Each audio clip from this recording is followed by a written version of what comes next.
reaction to when the doctors actually came in and told me that they were giving me 2 weeks to live. At first it was like shock, like, oh my gosh, I'm actually gonna die. But then it was like, okay, well, am I actually gonna die, or do I wanna be in the hospital? Where do I wanna be? And then it started progressing to like, okay, I need to figure everything out over the next 2 weeks so that my parents can kind of have less struggles. I was 17 and a senior in high school.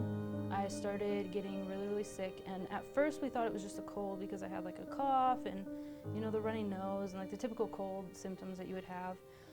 But then it started to get worse to the point where even going upstairs was like really starting to take a toll on my breathing, and then it just kept getting progressively worse to the point where I wasn't breathing at all. My mom panicked.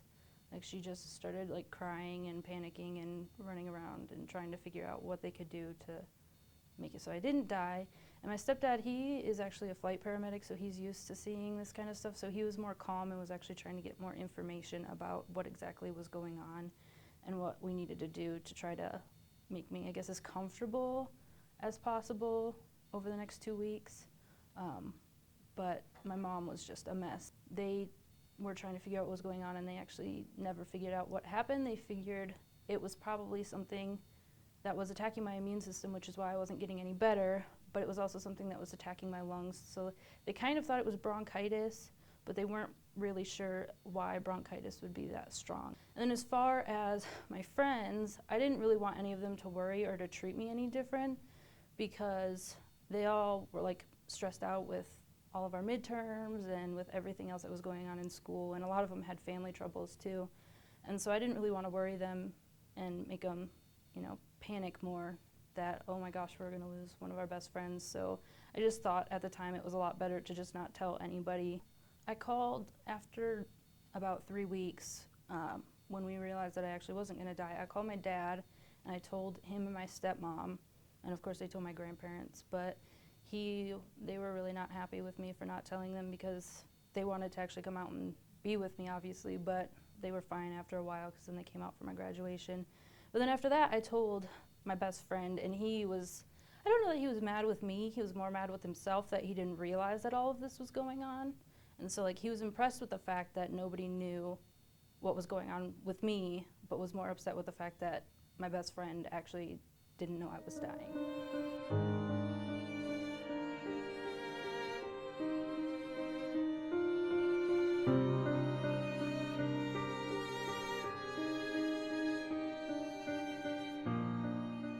Well, it was really hard. I mean, I kind of went through a phase a long time ago that like was questionable, and so I was really trying not to go back to that. And when they kept giving me all this medication, I just kept saying I really don't want to take it if I don't have to.